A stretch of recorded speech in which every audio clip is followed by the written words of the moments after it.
Welcome to the Uncle Hoz podcast. I'm Clayton. I'm here today with Uncle Hoz, and we're gonna just dive into talking about what's going on in the world at the moment. So, Hoz, let's talk about Syria initially, because I know that's hot on everything. So the situation in Syria, I basically have sat there and I've watched Syria be part of something called the axis of resistance, and the axis of resistance is the state of Lebanon, Syria, Iraq, and Iran. And there was a crescent of countries that were able to get supplied effectively from Iran to Lebanon, through Iraq, through Syria, because all of those countries were very friendly places to the resistance. And the resistance is countries that are resisting against the Israeli occupation of Palestine and the threat of occupation and takeover and violence of Israel to to be reached out to them. Now, Syria has been getting bombed left, right, and centre for years by Israel. Iraq has been bombed by Israel. Lebanon has been bombed by Israel. Iran has only been bombed, I think, once in the last whatever else, or twice, in fact. So the situation with Syria is this.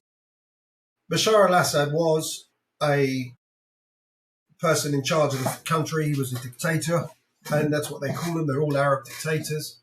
And he had a hold over the country, which he got from his father. His father, I can't remember his name, but his dad was the one who took over and became the leader of the country. And then his son basically automatically got the position. He's been in charge for 20 odd years. And he has been a good leader for the Syrian people right up until the time of the Arab Spring. So the Arab Spring, let's have a quick dive into that.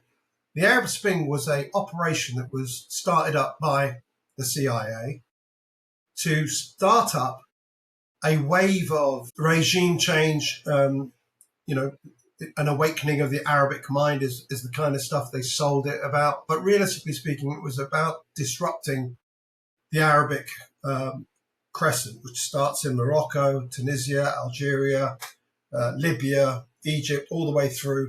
And all of these countries ended up having one form or another of an Arab Spring. Egypt is the most important country in the area. It is the lodestone and weight of the Arabic culture. I mean, whichever way Egypt goes is the way that the rest of the Arabic world goes. That's an old saying. And Egypt is known as Dunya. Dunya means it's the mother of civilization. That's what Egypt was. So once these Arab Spring things started off, we had a regime change in I think it was in Tunisia, and Libya obviously ended up having one where Muammar Gaddafi ended up getting butchered, stabbed to death coming out of a tunnel. He refused to leave the country. And Egypt ended up being taken over by a new democratic government. And I'm saying get democratic because an election took place, and the election was won by the Muslim Brotherhood, who became the biggest democratic party in Egypt. Now, the same thing came along to Syria. The difference in Syria was that Bashar al-Assad had very little mercy for those people that stood up against him. He ended up being very violent. I mean, ultra violent, to make sure that his position of power and authority was not in any way, can be touched. That level of violence is the reason why we ended up having millions of people displaced from Syria. And it became a sectarian war. It became a war where if you were a Sunni and you had a hatred for this leadership, you wanted to leave. You didn't want to stay there because you were actively being hunted down by the Bashar al-Assad troops. And they did do some horrible things to people who were opposing them. But then again, that's nothing new if you look at the history of these Arab countries and how they deal with people that stand up to the government. I mean, for instance, Saudi Arabia, Mohammed bin Salman, who is the Prince of Saudi Arabia, ended up having a journalist, a journalist with an American residency who worked for the, what's it called? What the hell is it called? The Washington Post. Khashoggi, wasn't it? I think his name was. Was it Khashoggi? Yeah, Adnan Khashoggi was his name. He got butchered. He actually got the actual definition of the word butchered. He was killed in the Saudi embassy, and he was then cut to pieces and taken out as liquid in bags. And he was basically disappeared off the face of the earth. Now, that happened because a Saudi prince decided that's what's going to happen to him. Okay? So my thing is this. There is a certain level of violence that is normally dished out, but when you've displaced nearly, 5 million people or 4 million people, and I don't know the exact numbers by there, and I'm not an expert in what's it called. Just 1 second. I'm not an expert in Syria. What I am an expert in is the injustice, and what was happening because of him trying to stay in power was very, very sickening to watch. A lot of people were killed by the regime. So that when you kill a lot of people, that creates a huge swell of people that will turn around and say, you know what, we hate you, we're going to fight you, and we're going to cause a problem for you. And that's exactly what's happened. Now, in Syria, the regime forces, with the help of Russia, with the help of the, Hezbollah, with the help of Iranian special forces, Al-Quds Brigade of Iran, which is like the elite fighting force, were able to stabilize Syria and were able to push back with air power the jihadis. And let's be absolutely clear, they were jihadis. They were horrible people that beheaded a person called Paul, what was his name? We had an Englishman who was out there helping the Muslim side, the Sunni Muslim people. He was there as an aid worker, helping the opposition to the government. And because he's English, because he's white, they grabbed him, orange suit, cut his head off. And the people that did it were famously known as the BBC. The BBC being the British, there was a group of jihadis who were come from England and gone over there. And I don't know what descent they were, but Pakistani or whatever. But those are the ones that killed their own country to prove a point. And when you've got people like that on the other side, committing that kind of crime against humanity, me personally, I can't stand it. So I hated those people for that. But by the same token, there's two sides to it. The two sides are that, Bashar al-Assad did kill a lot of people as well. He did it from the sky, with Russians. He did it from the sky with special forces and whatever else. And again, they're fighting for their existence. And you've got to bear in mind that Syria was also invaded by Kurds in the northeast, by the Americans who had taken over the oil fields of Syria, had taken over the wheat fields of Syria. This is where the majority of the money that has been made by Syria through their oil sales and their wheat sales was basically taken off them by an armed American forces. They then sanctioned the living daylights out of Syria, and Syria ended up a poor country that needed financial aid every single day from Iran. Iran was supplying them with 2 tankers of oil a month. That was 50,000 barrels a day for free, just to keep the economy going, because Iran could not, sanction not having the road between Lebanon and Iraq and Iran end up in the hands of, what are considered to be, jihadis and other people who don't like the Iranians. And also, those people are actually look at Iran as a greater enemy than Israel. And I say that because I noted that they are over the moon happy that Iran has been kicked out of Syria.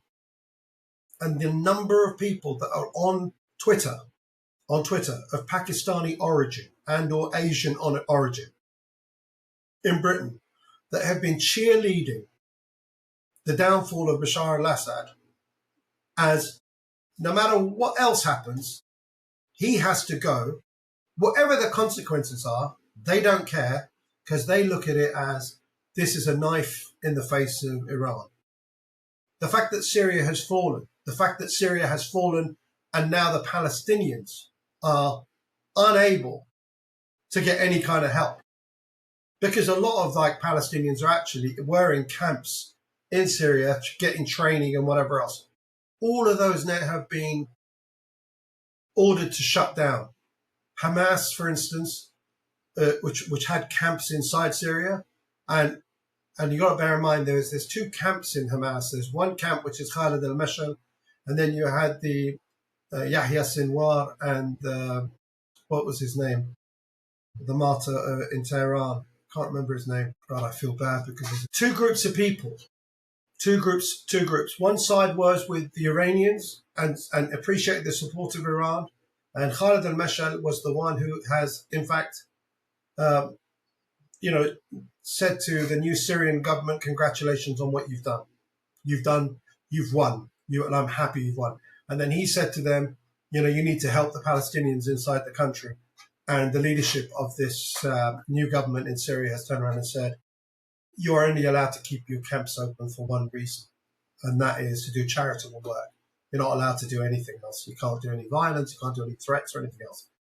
Syria, which was a bulwark of the resistance, was a place which was a transit point, as well as was a place where the air defense systems were there and were a threat to Israelis to stop them from being able to fly directly from Israel to Iran or Iraq and bomb places.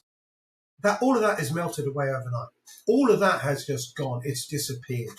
There is no defense systems in Syria now. So Syria is a completely depopulated militarily country right now. There is nothing that is able to defend itself against anything, because the Israelis, once this operation started and saw that Israel, the forces of the Sunni Muslims had come to, had made their way past Aleppo to Homs and had left Idlib, Aleppo, Homs, and made its way to Damascus. They realized that there was going to be nothing to stop these people from coming all the way down. They looked at it as an opportunity to take land. Now, they've taken Mount Hermon or something, which is the highest point in the Middle East. Now, that used to belong to Syria. I mean, it's an ice, snow-capped mountain, but it allows sight into the whole of southern Lebanon, into the Bekaa Valley, and also the whole of Syria. If you had electronic systems and devices on there, you could monitor everything for miles upon miles. And it's a military advantage that they have now taken. And they've taken that piece of land. It belongs to Syria, just as the Golan Heights do. But, the Israelis have never gone past the Golan Height that they taken in 1967. They've now taken 3 times the area of Gaza off the Syrians. They have taken, and the way they've done it is they've gone up the coast, not the coast, up the boundary of Lebanon and Syria, and taken as much of it as they can so that they can reduce the walking point between Syria and Lebanon, because they're trying to create a border that can't be porous for equipment to go from Syria to Lebanon to support Hezbollah. Now, bear in mind, Hezbollah is in the south of Lebanon, and all of the routes that could have possibly been used are now getting blocked off with this Israeli takeover of the mountainous region going up. It also means they're about 18 miles away from Damascus. Can you imagine that? 18 miles away. They can now put artillery on those mountains, artillery pieces on those mountains, and they could shell Damascus into oblivion from there. And do you know what the jihadi government has done? And I call them jihadis because they are. They have done nothing. They've allowed their defenses to be destroyed. They've allowed the defenses of Syria to be taken out. They've allowed the naval forces of Syria to be completely taken out. There is not a single airplane that belongs to the old Air Force of Syria still existing today. All of them have been destroyed on the ground. The whole of their missile defense systems, like they had S-300 systems and whatever else, SAM batteries, all of them, surface-to-air missile systems, all of them have been leveled because they didn't fire a shot in anger towards Israel. This new government in Syria has said that nothing will happen against Israel. They've done nothing to stop Israel. And so to get that, to make you understand that, a lot of people, like myself, understand one thing, that these people are working for the Israelis. That's all I can think of. As a person with a political analysis mind, I cannot think to myself how you would allow a country to be completely taken over, and it's supposed to be a Muslim country, and you're letting the Israelis do this to you and your country. They've taken over everywhere they can. I'm talking about the Arab new government. They've not been able to go into Kurdistan, but they've got the Kurdistan part of Syria to fly the flag of Syria, the new one, which is the three colours, green, white, and black, and with the three stars in it. It just looks to me like the whole thing has been set up for it to be taken over by Israel and Turkey and the Kurds. So this Syrian state, which has been around for decades and has been an absolute bulwark of the Arab national sense of identity, is now gone. It's now, there's a word they call balkanization of Syria. Syria is getting divided up. I call them satraps. Satraps of Israel, satrap of America, satrap of Turkey. And the Turks and the Kurds, those two have had problems all of their lives. And those two groups of people, okay, are basically going to be, fighting each other as an excuse to stay occupying Syria. That means what? It means the parts of Syria that they've got are never going to get given back, because they say, well, we feel militarily threatened by the Kurds. The Kurds go, we feel militarily threatened by the Turks. So the Turks have taken Aleppo.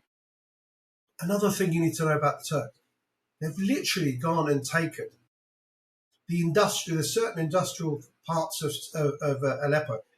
They've taken it to pieces and taken all of the machinery and equipment back to Turkey. I just don't, it's robbery.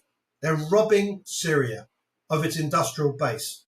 I didn't think it was possible, but this is a news article that was given out by a friend of mine, Patrick Henningsen, that I read, that they've literally dismantled parts of the Syrian industry base and they've taken it away.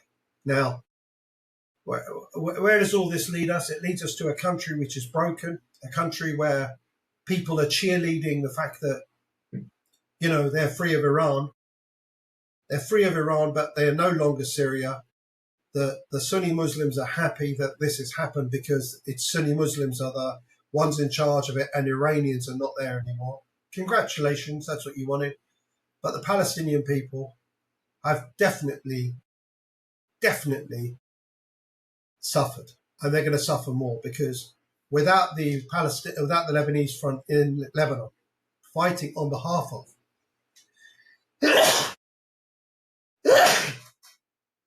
without the threat of Hezbollah in the north, the Israelis can do what they like.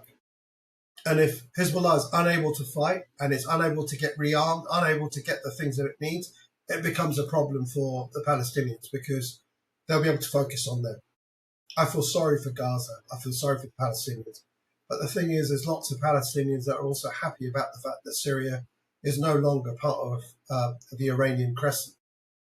It's up to them. It's how they feel. You can't say anything to people. And I personally can't say anything to Syrians, because Syrians are, the most protected people in my mind's eye, because they're the ones suffering the biggest injustice in the world at the moment.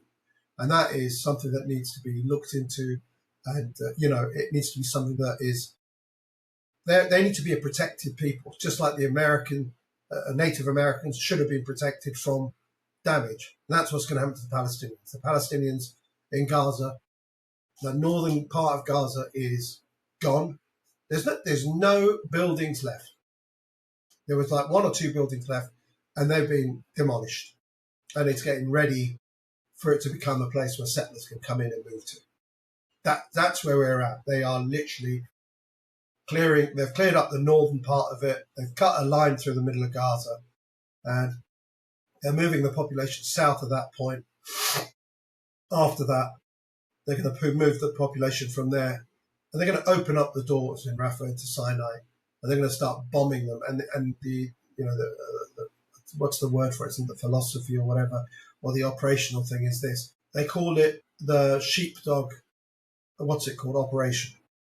If you open up the gate of a field and you've got a lot of sheep there, you blow up, you get the dog to yap, which means bombs and missiles around the edges, and it forces people through the field, through the door. And that door is going to get opened up by Israel into the Sinai. And that's what's going to happen to the poor people in Gaza. And they're going to get displaced, ethnically cleansed. And this is now my biggest problem. My biggest problem is that I am watching in 4K every day the slaughter and genocide and ethnic cleansing. These are all war crimes, yeah?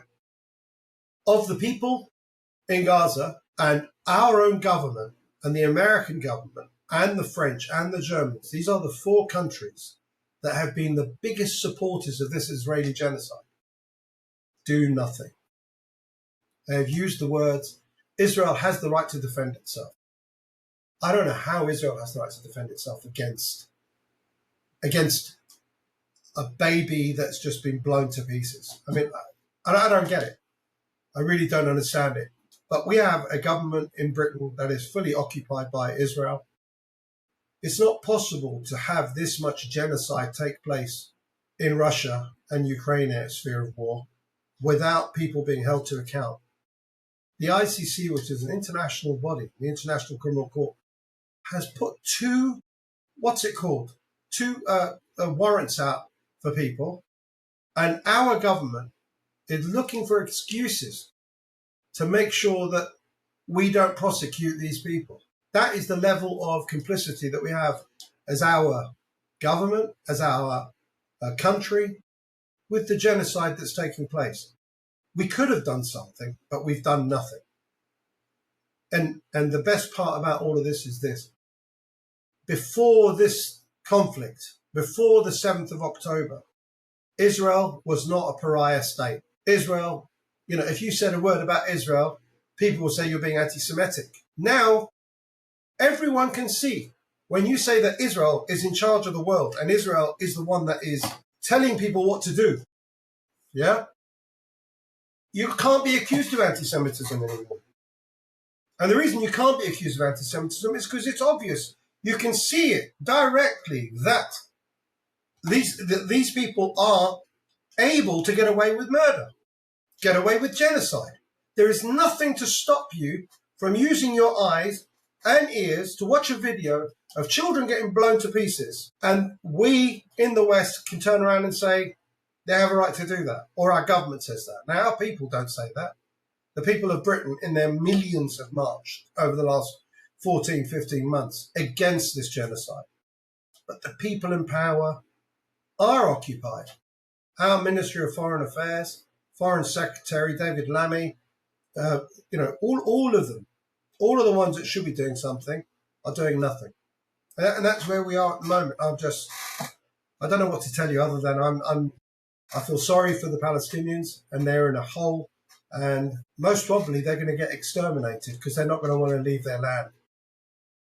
And then we're going to see what happens there. We're going to see what this government has got to say about that. What are you going to say?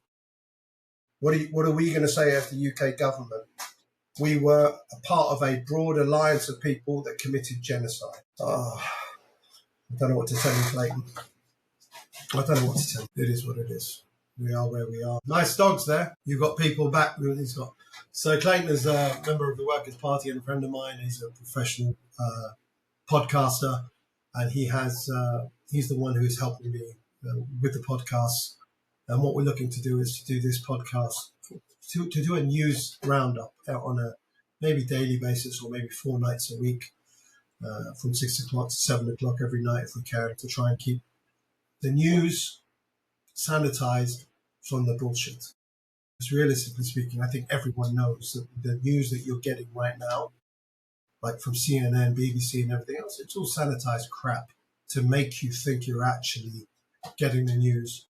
The news is actually something completely different. I mean, we had a CNN reporter, go and find somebody inside a prison in Syria, bring him out, and save him from the prison. And guess what?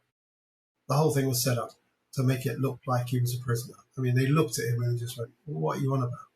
And that is the level of propaganda. It's like the 40 beheaded babies in what's it called in Gaza, and when October 7th, they killed 40 babies, beheaded them. 20 of those babies were then put on like a clothesline.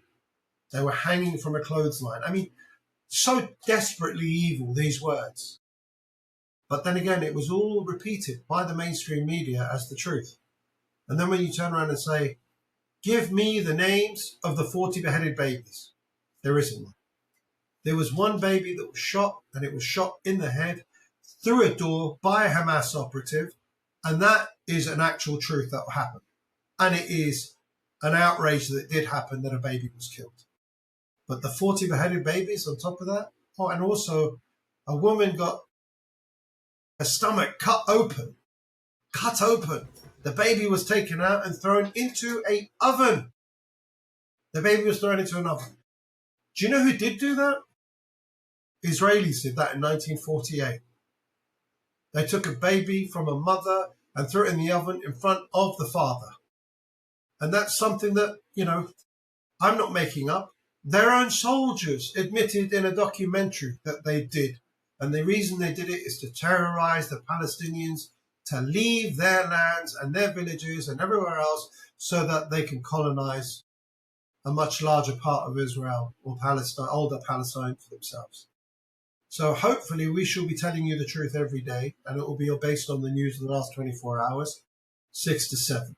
And I look forward to being able to do the show with you guys and with Clayton, and hopefully with other members of my party who are going to be coming along as well to get involved in the conversation pieces. So this is our way of reaching out as the Workers' Party to you, the listeners, to let you know there is an actual truth rather than the BS that's coming out of all the mainstream media.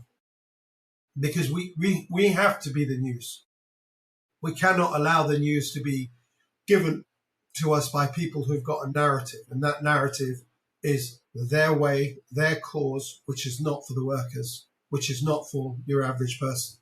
It's to make sure that they support the life and existence of the richest of the rich, the oligarchs, BlackRock, Vanguard, all of the big companies that chose Keir Starmer to become their next Prime Minister and approved of him to become the next Prime Minister. It's anyway, funny. Clayton, what have you got to say to me? Well, it's funny. I mean, it's funny how we do live in a propaganda state, and I think when I look at the news, and it's funny. We talk about Syria, and everybody likes to start the conversation at the Arab Spring with Bashar al-Assad, but actually, when you look back, you look at the things that led up to it.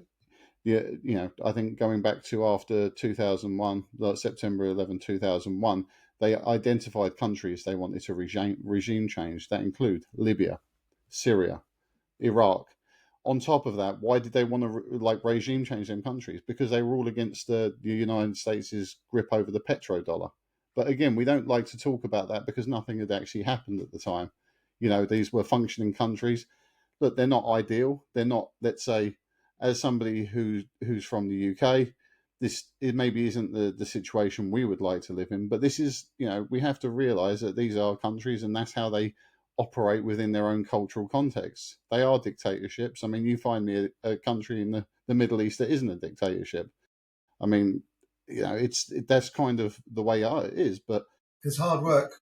Yeah, and look, and this is the thing: is when you take anything out of context. I always say, if you just saw a guy punch a guy in the street, you might think he was bad. But if the guy was punching him because the other guy had been beating up a child, then it has a completely different inflection. But the news loves to give you just a tiny sliver of information that supports what it wants to do. And that Syria is a prime example of a country where they wanted regime change, and now they've finally got it.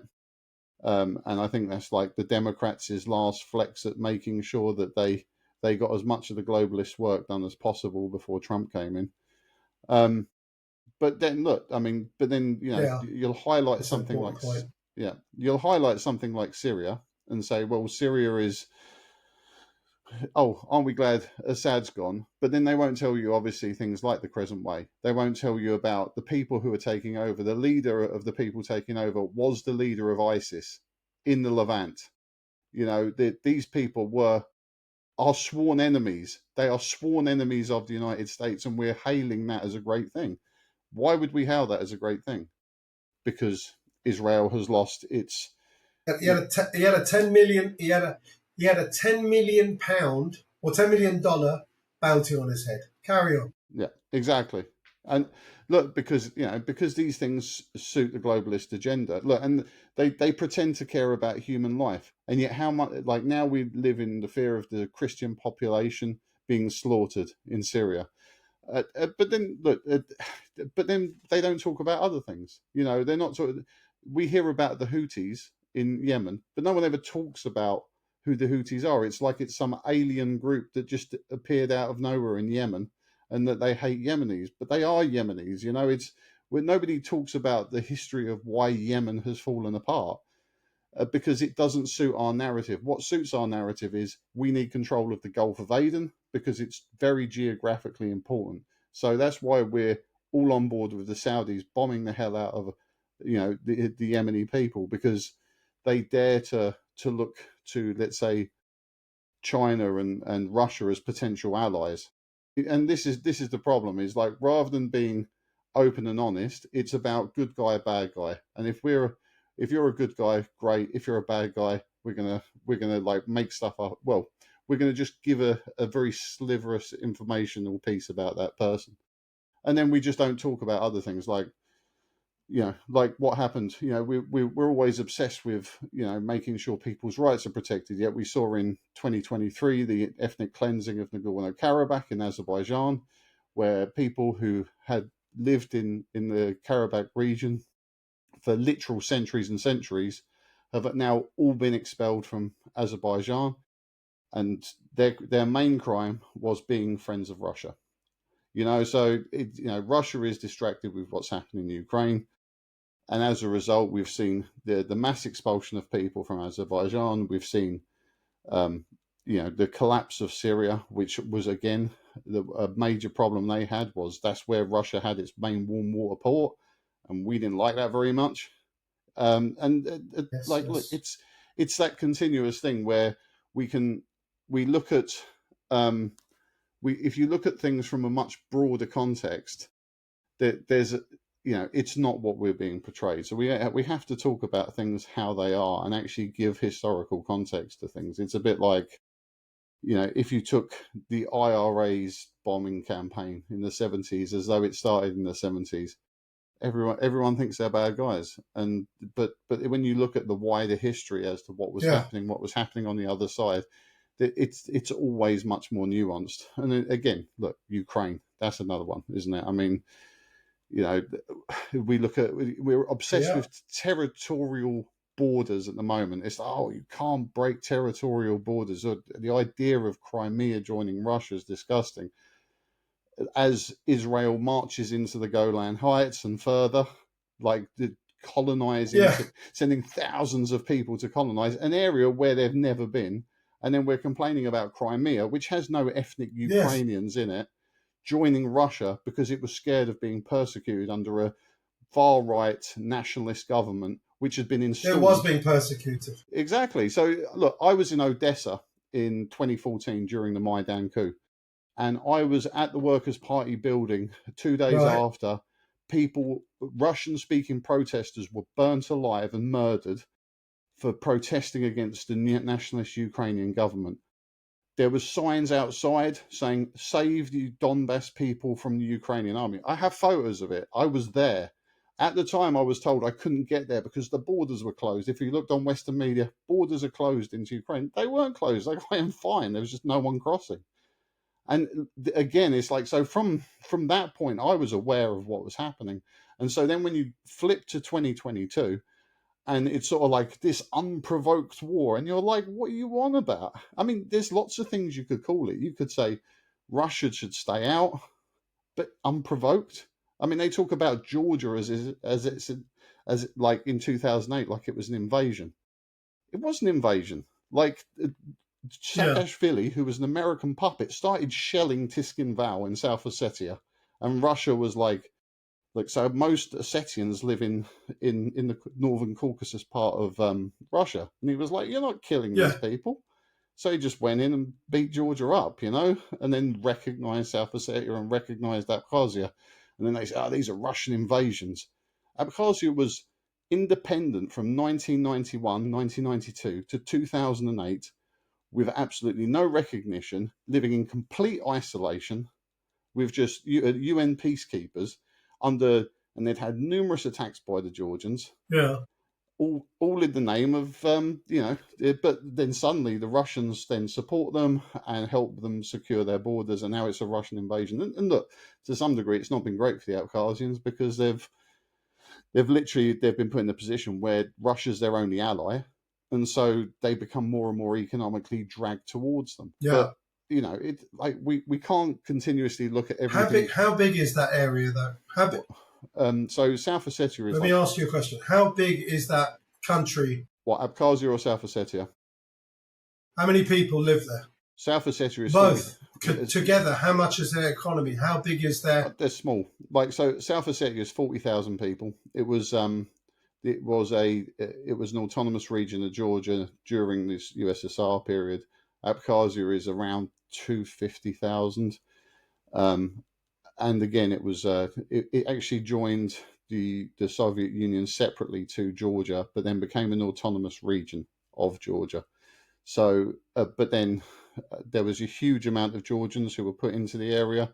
So but then the Abkhazians were treated as a second-class citizen. If you look up something called the Makondrioni, these were Georgian people, who used to go in and treat the ethnic people of Abkhazia poorly, and they've gone through the ages saying they're not proper Abkhazians because they're actually North Caucasians. They've got loads of this crazy propaganda against them. And then it was a brutal war. I think a third of the population were expelled or were killed during the 90s. And look, we won't recognise it because Abkhazia are friendly with Russia. We only recognise people like Kosovo, who are friendly with us, and against Serbia, who are friendly with Russia. So it's all double standards the whole way around, Can I just stop you for 1 second? So the thing about Kosovo, and not a lot of people know about it, and I heard about it from a commentator and a political analyst called Jeffrey Sachs, that the whole of that war with Serbia about Kosovo was about being able to build a military base. Did you know that Kosovo is now home to one of the largest American military bases? And it's there to do what? It's there to protect the independence of Kosovo. That's what it's there for. The whole point of that war was to basically turn the place into an American base area, because the Americans didn't have a military base in that area that they could call their own. So the Kosovo has become their military base in that area, and they color it up as whatever you want to think about, whatever you want to call it. These guys color it up as, this is to free the Kosovan people. No, it's actually to get you a military base. Sorry, I'm disturbed you. Yeah, no. It's carry on. And I wanted to say one other thing. One other thing. Sorry, I wanted to about the Houthis as well. Something that was said by Professor Norman Finkelstein. He says, as a Jew, if the Holocaust was taking place, and this is a statement he made. He goes, if I was in the middle of the Holocaust, I wish there was a country like the Houthis who said, we're not going to allow business as usual to carry on. And they're bombing Israel. And he goes, they are the bravest people on the planet Earth, because they're putting themselves in the line of fire to make sure that the genocide that's taking place is not business as usual. So that's something about the Houthis, and their official name is Ansar Allah, which means the army of God. Much like Hezbollah is, I don't know, Hezbollah means the servants of Allah. And so anyway, I'll shut up. Sorry, my brain is what it is. Carry No, on. no, look. It's. I mean, that's the thing is like when we look at these like these things, it's very good how they other one side, like they other the Houthis. Like the Houthis are just they're not. They don't call them Yemenis. They don't call them a Yemeni army. They don't call them Yemeni like let's say part of a freedom fighting cause in Yemen. They call them Houthis like it sort of like others them into like a terrorist group or something like that and but yet when we Yeah, talk when we yeah, talk about the IDF we talk about them being righteous or something like that and it's very interesting how when they play this propaganda war that it's about like how it's just the words you use to make one side sound like bad guys and one side sound like good guys and look, it's everything is just about information. It's about understanding what's going on. Look, there's so much going on in the world, and we naturally like allow ourselves to say, well, I don't know much about this, so I'm going to put my low information knowledge into somebody who's going to tell me what I think is true. And then we get given propaganda. And look, I think everybody's seen it now. I mean, look, I remember the Iraq War at the time, and I was against the Iraq War and everybody was like, "Oh, but Saddam Hussein, he's a murderer," blah blah blah. And now you won't talk to somebody who doesn't think the yeah, Iraq yeah. War was pretty dastardly. But in for 10 years' time, A people will million people got killed in that war. in 10 years' time we'll see the same. Million people were killed in that. Yeah, and in 10 years' time we'll see the same thing with the Ukraine thing because look. Just think about how people are. Look, in 2022, when it first kicked off, I was there saying, no, this is not an unprovoked war of aggression. This is completely provoked. This we've seen UN figures 15,000 people in Luhansk and Donetsk killed by Ukrainian shelling and that sort of stuff Yeah, over the last 8 years. This is not unprovoked. This is them murdering like people which on state media they've called rats and vermin and who they don't want in their country. And so but now 10 years time everyone will look back and go, oh yeah, no, I was obviously against it. But I remember 2022 I had my opinion and I was literally attacked and like just I was told to be quiet. I was told I wasn't allowed to have this opinion, and like these are by people who have never been yeah, to yeah, Ukraine, who have no understanding of what's going on. And look, if you went to Kiev, it's like what I said to them, you go to Kiev, they'll back up everything you're saying because they're in the pro-Ukraine camp, they're in the pro-nationalist camp. You go to Lviv, you're going to find people in the pro-nationalist camp. But if you go to somewhere in Donbass, you're going to have a very different experience. And look, you'll always get dissenters on either side. So you might have someone who lived in Donetsk who comes out and says, "Oh, I hate the Russians and whatever." But that's not, that they're very quick to grab those people and promote them to like a very large level. yeah. I want to just jump in, if I may, quickly to say something to you about Russia and American policy towards Russia. So the old USSR used to be much larger than it is right now because all of Asia, and if you look at the map of, do you remember the game Risk? Yeah. So that had a map of Asia. Yeah, okay. So Russia has stopped being the complete area of, including the Belarus, Ukraine, all of these countries, which are the what we call Middle Asia parts of it. And, there is a strategic plan by America for Russia. They have destroyed the USSR through their economic power and whatever else. And the Russians stepped back and said, okay, fine, we've given you Eastern Europe, we've given you your countries, you've all got your freedoms, we're going to go back to our own countries. We're going to go back to our own borders. The thing is this, though. Russia is still the single largest country in the world. The resources inside Russia number in the trillions. And I'm not talking about 2 or 3 trillion. I'm talking about 60 or 70 trillion. is what the resources of Russia is. It's absolutely huge. The amount of oil, gas, timber, animals, everything you can think of in Russia is huge. The plan of the United States of America simply is this. They've taken over the USSR and dismantled it, and they're trying to now put Ukraine as part of their bloc.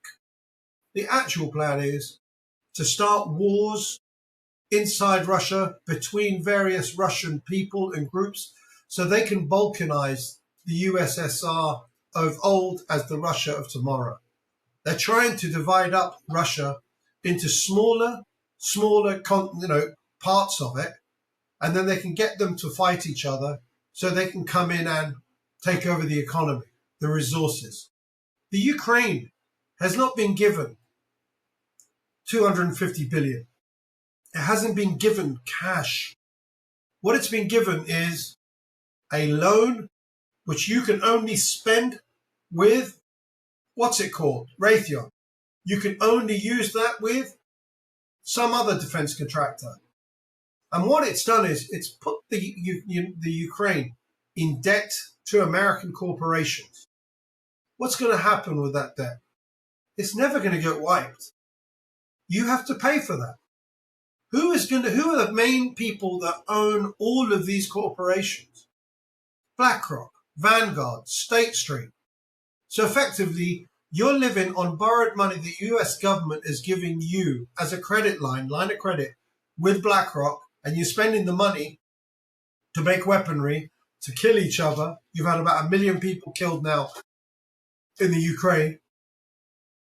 They're not going to go away. Your people are going to have to pay for every missile, gun, bullet, and everything. What is the biggest thing that Ukraine has got? It's the food basket of Europe. It's one of the biggest food baskets. That country is going to end up having its lands taken off it to pay off its debts. Now, what they're doing to the Ukraine, they want to do to Russia as well. They want to divide up, Russia into Yakutsk, into, the different parts of it, and get them to get some kind of sense of national identity as a person from Yakutsk, as someone from Ukraine, not as we're all Russians. Because Ukrainians and Russians were one country a little while ago. Do you know what I mean? So that is something that the United States of America is trying to do. Well, just to like enforce on that point, I think an interesting one is the perspective of Chechnya and like how we treat the current like Ramzan Kadyrov and the Chechen leadership. If you actually listen to the rhetoric that comes from the West on the Kadyrov leadership, they talk all the time about how he's authoritarian, he's anti-gay, and again, look, name me a Sunni Islamic state that is pro-gay and not authoritarian. I'll wait, but I'm not going to come up with too many. But what is true about him, the Kadyrov family, and this was Akhmat Kadyrov, who lost his life during the Chechen wars, is that they're not jihadis. And the problem they had is they had a jihadi government before the Kadyrov stepped in. And again, it was because it's due to this like will to balkanize Russia, and that there was a belief that if Chechnya could gain independence, all the Russian republics would follow, like Tatarstan, Yakutia, Buryatia, all of these different places with their different ethnic sort of centrists, like Tuva, places like this. So Russia is a melting pot of a huge amount of ethnicities, a huge amount of languages. When we talk about Russia, I think people think about just the white European Russian, but it's a multi-ethnic society. And look, one great thing about Putin, and you can like him or hate him, but one thing that is true is that he worked with the Kadyrovs. He stabilized Chechnya. I mean, in Grozny at the end of the Chechen War in the early 2000s was the world's most destroyed city. I've been to Grozny I probably went 6-7 years ago. It's gorgeous. It's a beautiful city. The people are lovely. You couldn't meet nicer people than the Chechens. They're very, very open, very, very nice people. And they don't live in fear or anything like that. They live a good standard of living in like what should be one of the poorest areas of Russia. But again, flip back to the Western perspective of Isn't it it. strange? Isn't it strange that always? Just hold on. Isn't it strange that always the people who are the most demonized are the ones who, when you meet them up front, face to face, are actually the salt of the earth, nicest people you could possibly meet? Isn't that bizarre? It, it, Carry on. it Sorry, Clayton. I wanted to jump in about it's that. really funny actually because I remember someone asked me like not that long ago because I've obviously been to a lot of like let's say what you would consider developing countries or places in which have got problems. So Tajikistan, Somalia, places like that I've been to, and I always find the people lovely, very welcoming. And people say to me, "Well, where's the most place you've been to?" I was in Haiti earlier this year, which was incredibly dangerous, but people couldn't have been nicer, like lovely, like warm people. And people say, "Where are the people the most horrible?" And I was like, Yeah. probably Australia. It's like probably the worst place I've been to for people being nasty to me, to be honest, for no reason. So it's like I think we have like these conceptualities of like what places are going to be, but again, it's about othering certain things, and it's like what would we prefer? Would we prefer Yeah. a Kadyrov-led regime in Chechnya, which has a stable Russia, a wealthy people, or would we rather have the people they got rid of, who are the jihadis, like the brothers of the Caucasus who fought Yeah. alongside ISIS, like Omar al-Shishani, people like that, who ended up like, murdering and beheading people in the Mm. Levant?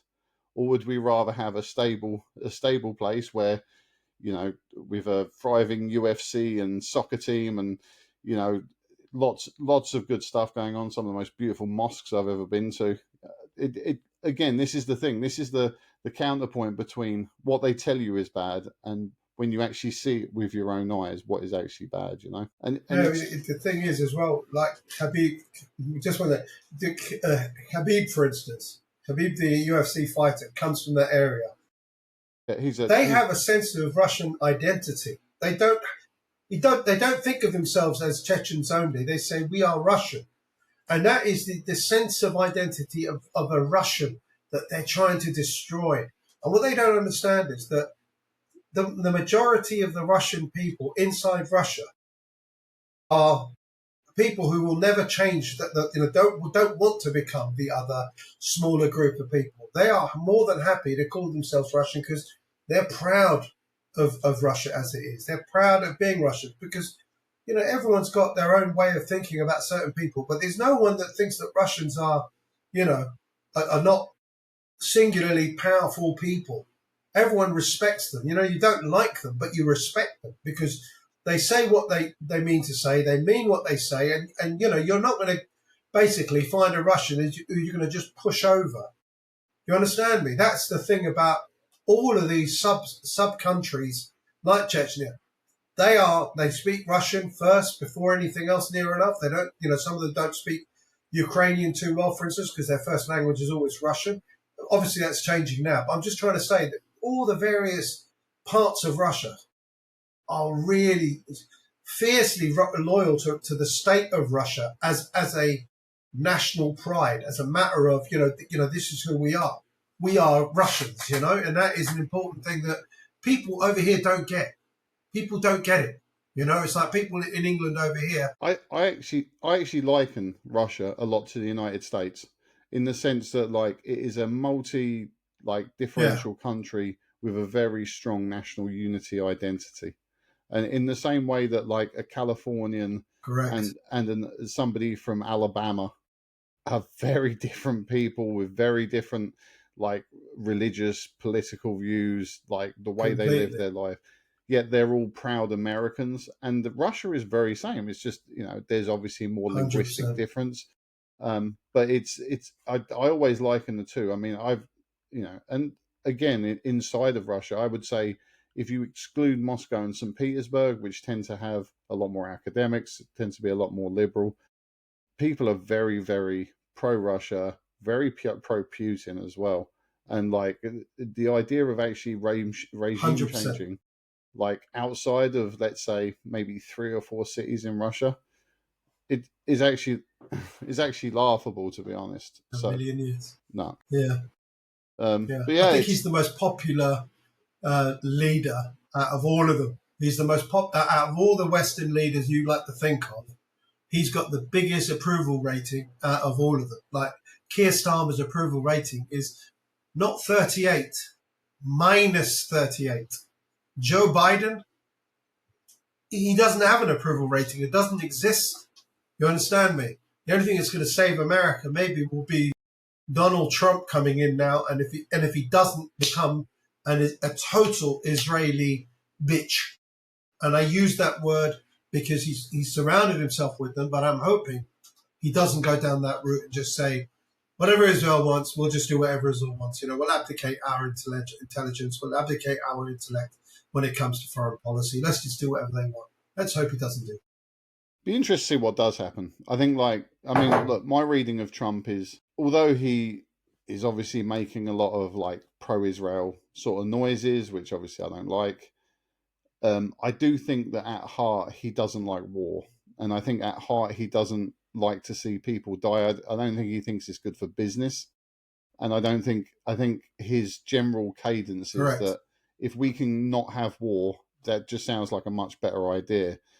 And so, although I don't think he's going to do, let's say, the Palestinian cause a great deal of favors, he might stop the killing, and I think that's as good as we're likely to get out of him. But I think that would still be an improvement on what we've had. Yeah, I don't think he's going to improve anything for them. I think he's going to make it worse for them. He's already said he's going to make it worse for them. And you got to bear in mind that this guy, for $100 million, sold his soul to Israel because he got $100 million from, what's her name, Adelson's wife, who is, the most pro-Israeli, resistance person in the world, and that was, what was his name? Adelson or something. But and I think the thing is with Donald Trump, though, is he needs to understand. Go on. No, I was going to say, isn't as well, Jared Kushner's Go ahead, Clay. Jared Kushner, his son-in-law's godfather is Bibi Netanyahu as well, right? So I don't think he's out there going to do the cause any favors, but I think what you could potentially hope from him is a stop to the murder. To be honest, that's my hope. If I'm, I don't think it's going to stop. I don't think it's going to stop. Go on. I think that's all we got time for. So let's wrap this up, and we will see you guys hopefully on the live show once it gets started. Thanks a million. Yep. I'm really grateful.